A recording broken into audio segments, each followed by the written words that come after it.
আমার ওয়াইফের সাথে আমার একটু কথা টকঝক হয়েছিল ঘরে সাংসারিক ব্যাপারে। তো আমি উনি চাচা লাগে, যিনি গুলি খাইছে উনি। তো ওনারা গ্রামে হয়তো আমাদের বাড়িওয়ালা কোনো কিছু হইলে টলে একজনের ডাকিনি সমাধা করে, এই হিসাবে আমি ওনারা ডাকি নিছি আমার ঘরে। এরা দুজনে আমার ঘরে ছিল। এক পর্যায়ে আমার ওয়াইফে উত্তেজিত, ওয়াইফের থামাইতে পারে না, ওয়াইফে ওনারে গালি দিছে, অসভ্য করে গালি দিছে, আর উনিও ওয়াইফের গালি একটা দিছে।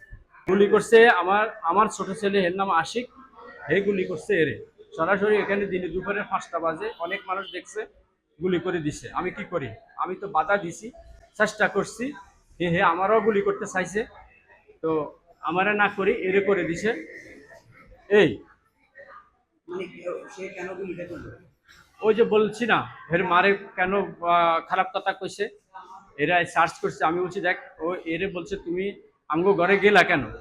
তো আমি বলছি দেখ, ওনারা আমি ডাকি নিছি, আমি ওই সামনে দাঁড়াইছি আমার ছেলের, যে ওনারা আমি ডাকি নিছি, ওরা তো এমনি জানো আমি ডাকি নিছি।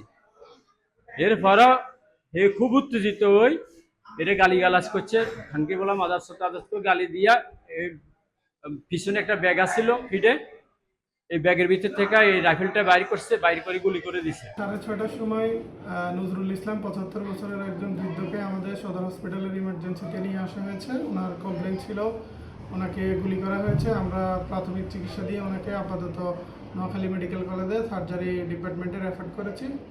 অবস্থা কীরকম তার? অবস্থা এখন উনি স্টেবল, ওনার পালস বিপি এগুলো ভালো আছে। তারপরে আমরা ওনাকে এক্সরে অ্যাডভাইস করেছি, এক্সরে করার পরে তারপরে বিস্তারিত বলা যাবে।